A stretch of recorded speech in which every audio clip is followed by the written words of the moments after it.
नमस्कार, भाग्य में आपका स्वागत है। ये प्रोग्राम उन सभी लोगों का स्वागत करता है जिन्हें लगता है कि उनकी समस्याओं के समाधान ज्योतिष के माध्यम से निकल सकते हैं।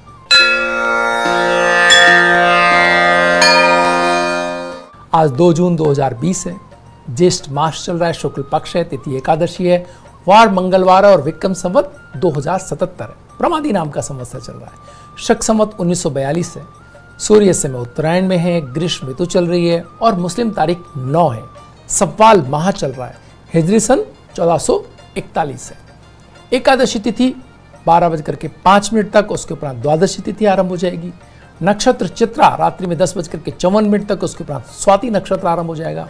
योग व्यतिपात दिन में 9:52 तक, उसके उपरांत वर्यान योग आरंभ हो जाएगा और करण विष्टि दिन में 12:05 तक, उसके उपरांत भवकरण आरंभ हो जाएगा। सूर्योदय जयपुर में 5:37 पर और सूर्यास्त 7:12 पर हो रहा है। ग्रहों का गोचर गुण देखें तो सूर्य वृष राशि में, मंगल कुंभ राशि में, बुध मिथुन राशि में, बृहस्पति मकर राशि में, शुक्र वृष राशि में, शनि मकर राशि में, राहु मिथुन राशि में, केतु धनु राशि में और चंद्रमा तुला राशि में प्रवेश कर रहे हैं। दिन में 12 ग्रहयोग की बात करें तो भद्रा दिन में 12:05 तक है। द्विपुष्कर योग और राजयोग दिन में 12:05 से रात्रि में 10:54 तक है। निर्जला एकादशी का व्रत सबका आज है। गायत्री जयंती आज है। भीम एकादशी आज है और व्यतिपात पुण्य योग आज है।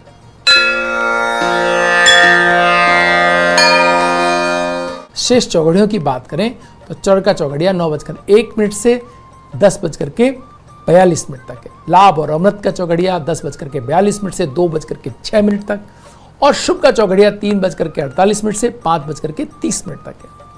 राहु काल वेला दिन में 3 बजे से लेकर के 4:30 तक। राहु काल में जो लोग शुभ कार्यों को प्रारंभ नहीं करते हैं और कार्यों को टाला जाना भी संभव ना हो तो मीठे पेय पदार्थ का सेवन करके आप कार्य प्रारंभ करेंगे। इससे राहु काल के दुष्प्रभाव में कमी आएगी।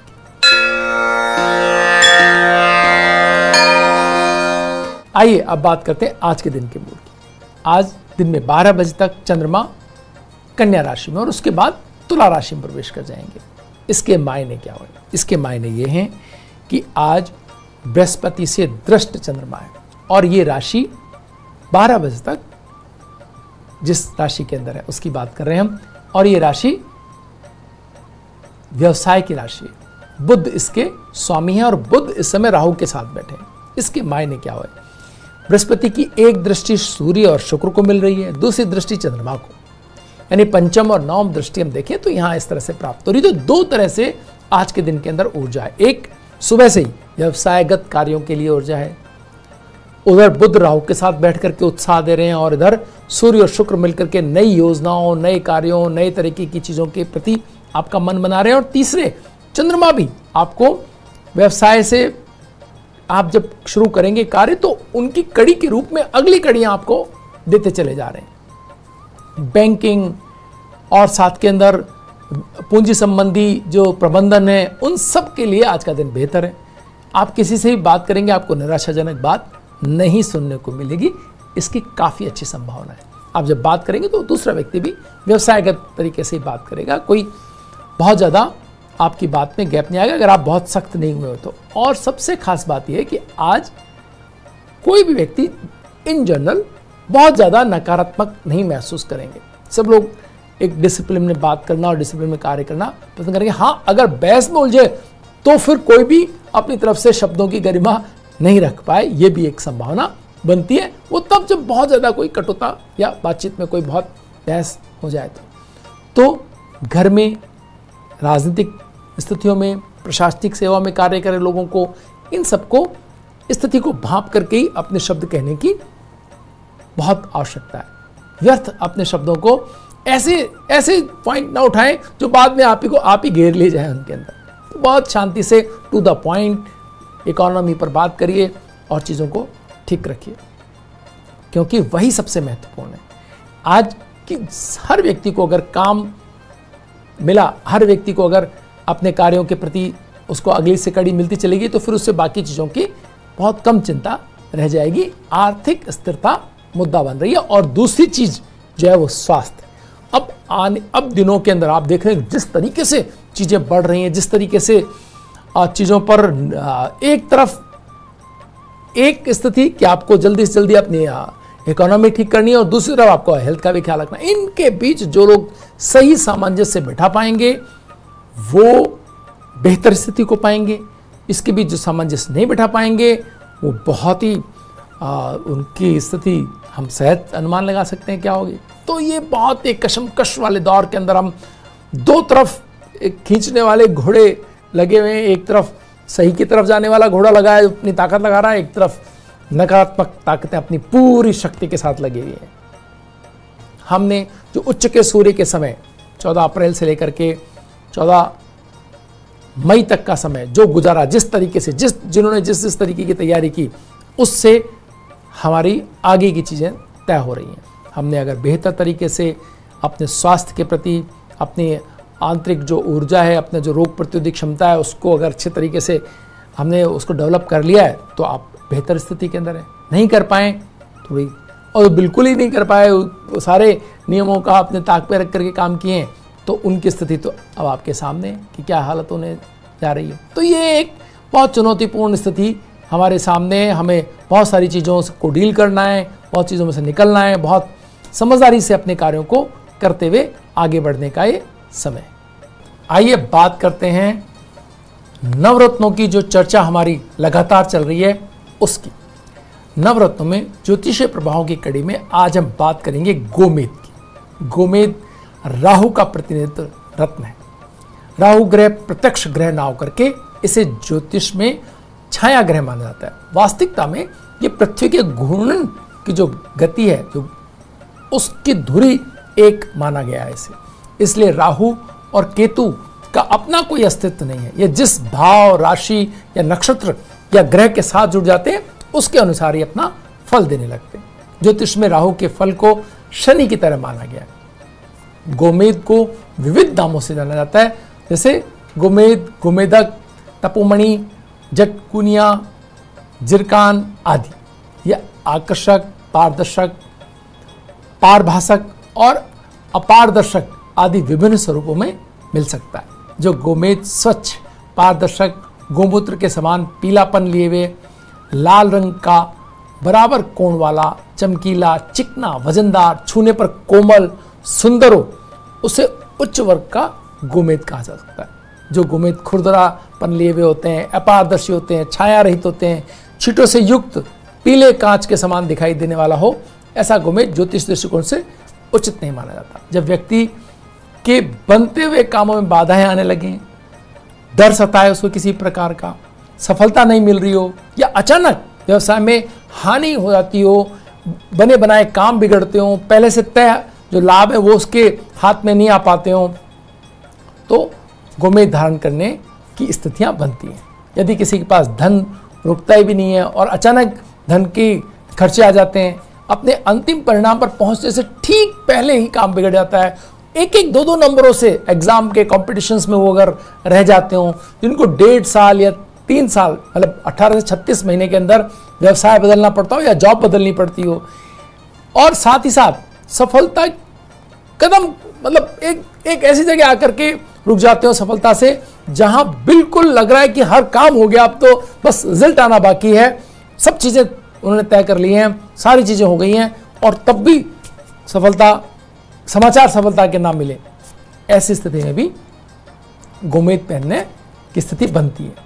उनकी महत्वाकांक्षा, जिनकी राजनीति में उच्च मुकाम हासिल करने की हो और बार बार कोई अड़चन डालता हो, गोमेद धारण करने से उनको लाभ हो सकता है।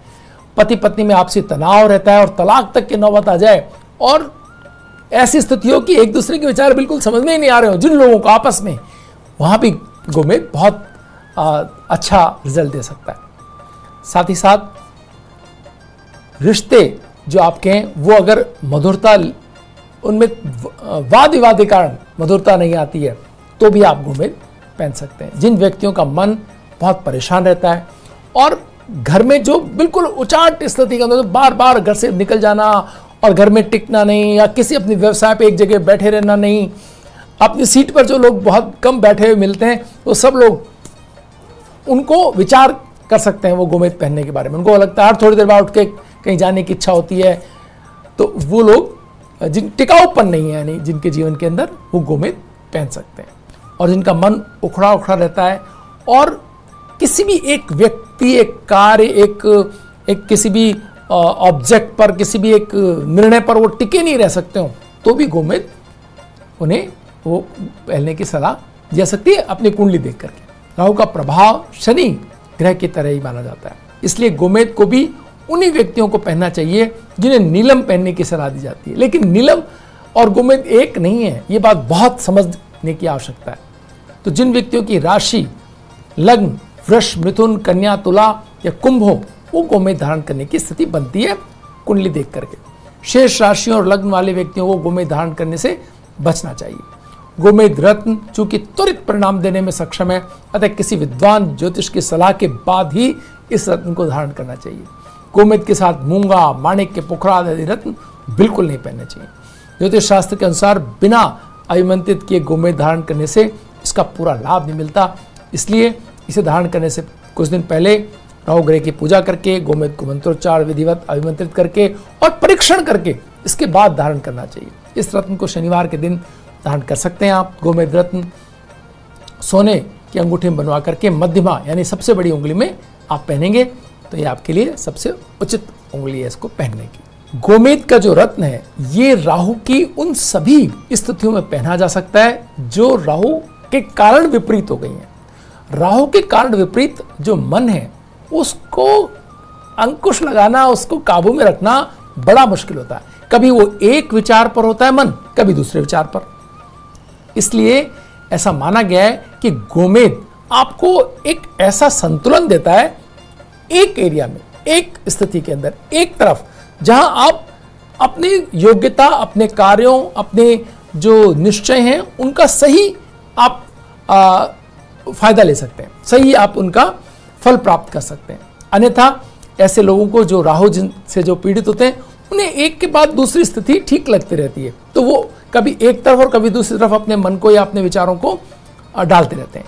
आप देखें, अगर आप किसी ऐसे क्षेत्र में काम कर रहे हैं जहां पर बहुत सारे मल्टी एंगल अगर कोई टास्क आपके पास होते हैं, बहुत सारी चीजों पर विचार करके निर्णय लेना होता है या सही चीज की तरफ जाना होता है आपको, और एक से अधिक लोग आपको अपनी राय दे रहे हैं, सही का चुनाव करना होता है, तो गोमेद बहुत ही महत्वपूर्ण रत्न आपके लिए साबित हो सकता है। आप ऐसे परिवार में अगर कहीं हैं, मतलब कई बार हम ऐसी स्थिति देखते हैं जहां परिवार में पिताजी कुछ कह रहे हैं, माताजी कुछ कह रही हैं, पत्नी कुछ कह रही है, और हो सकता है ससुराल वाले कुछ कह रहे हैं और बाकी लोग कुछ और कह रहे हैं, और आप किंग करते हुए मूड हो कि क्या करें, किसके साथ किसकी बात माने, तो भी गोमेद आपके लिए एक ऐसा रत्न हो सकता है कि आप अपने खुद के किसी खास निर्णय पर आप आ सकें और अपने तरीके का जीवन आप चुन सकें। आप तब भी गोमेद पहन सकते हैं राहु की स्थिति में, जब आपको लगता है आपका बॉस आपको समझ ही नहीं पा रहा या आप अपने बॉस को नहीं समझ पा रहे और हर बार आपको अपने आसपास के लोगों से तारतम्य बैठाने में बड़ी चूक हो रही है। आपको समझ नहीं आता वो क्यों लोग आपसे नाराज हो जाते हैं, क्यों लोग आपकी मंशा को नहीं समझ पाते, क्यों आप लोगों की सही मंशा को नहीं समझ पाते। अगर ये सब स्थितियां कार्यस्थल पर, आपके जॉब में आपके साथ होती हैं, तो गोमेद पहन सकते हैं आप अपनी कुंडली देख करके। मतलब उसमें कुंडली में राहु का सही होना बहुत आवश्यक है। तो ये सभी स्थितियां गोमेद के लिए एक, मतलब राहु की आपके पक्ष में नहीं जाने की स्थिति तो ये सब है ही। अब गोमेद पहनना है कि नहीं पहनना है, ये इस बात पर निर्भर करेगा कि आपकी कुंडली में राहु कहां बैठे हैं। एक और बात कि जब कभी भी आपको ऐसा माना जाता है कि रात के सपने में सर्प दिखाई दे रहे हो, आपको सांप या रेंगने वाले जीव आपको दिखाई देते हो, और रात को अचानक आपकी नींद खुल जाती हो कभी कभी, और फिर आपको नींद आने में भी दिक्कत आती हो, लेट तक आपको जागने की अगर समस्या रहती है, तो भी आप गोमेद पहन सकते हैं। आप तब भी गोमेद पहन सकते हैं जब आपको आपकी ड्राइविंग में बार बार चोटें हो रहे हो। आपको, चाहे आप छोटे बच्चे हैं साइकिल से चोट खा रहे हैं, आप बड़े हो रहे हैं मोटरसाइकिल से और गाड़ी से, बार बार एक्सीडेंटल की स्थितियां आपके सामने आती हैं, तो भी गोमेद आपके लिए आपकी कुंडली देख करके एक सहायक सिद्ध हो सकता है।